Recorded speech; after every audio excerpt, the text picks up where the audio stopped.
大家好，今天我们来做一个15分钟快速完成的叉烧肉。肉不需要隔夜腌制，也非常的好吃。做这个快速叉烧，我用的是五花肉代替猪眉头肉。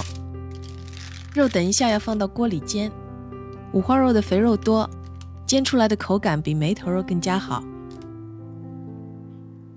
先用刀把猪皮去掉，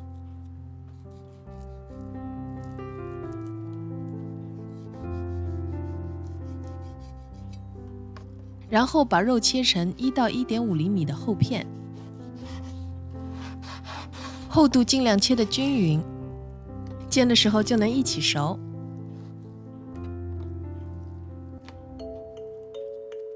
热锅里倒少量油，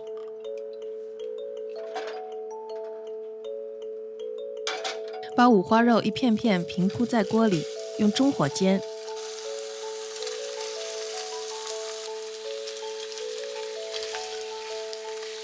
一直煎到肥肉的边缘看上去有一些半透明了，就可以翻个面来煎另一面。让肉先煎着，我们来调一个快速的叉烧汁。叉烧酱不用出去买，基本上用到的都是家里常备的调料。先在容器里加入盐、白胡椒粉，再来点五香粉、生姜粉，没有就用姜泥，再来2大勺棕糖。红曲粉是上色用的，没有的话可以用点红腐乳汁。再来少许酱油，还有一点蚝油提鲜。加点绍兴黄酒去腥，最后加些水稀释一下。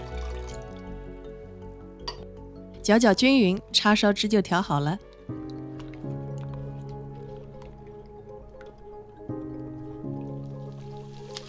肉的另一面也煎得差不多了，把调好的酱汁全都倒进去，然后开小火，盖上盖子焖煮5分钟。5分钟后把肉翻个面，这样另一面也可以上色均匀。然后再盖上盖子，继续煮个3分钟。再开盖，叉烧肉就做好了，颜色非常油亮。把肉先夹出来，余下的汤汁里加入2大勺蜂蜜，边煮边搅拌，等酱汁煮到浓稠，有微微冒泡就可以离火了。盛出来，待会儿淋在肉上。再来煮2个鸡蛋，煮一些面。有了甜甜的叉烧肉，不管是配面条还是配米饭都非常好吃。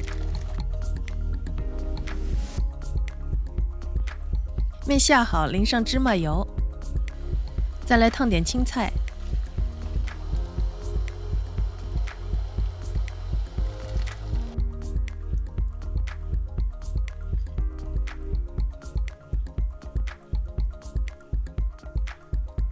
配菜和面都摆好以后，我们来切叉烧。肉切的是1厘米厚，比较薄，是为了煮得快。现在摆盘可以用斜劈的方式来切。这个又快又好吃的叉烧食谱，您是不是也想试一下？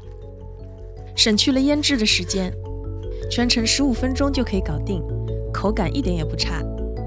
如果你想用传统方法制作烤制的叉烧，我的频道里也有一个菜谱。最后再淋上酱汁，酱汁会渗透到下面的面里，拌一拌非常香。今天的视频就到这里，感谢您的收看，我们下次再见。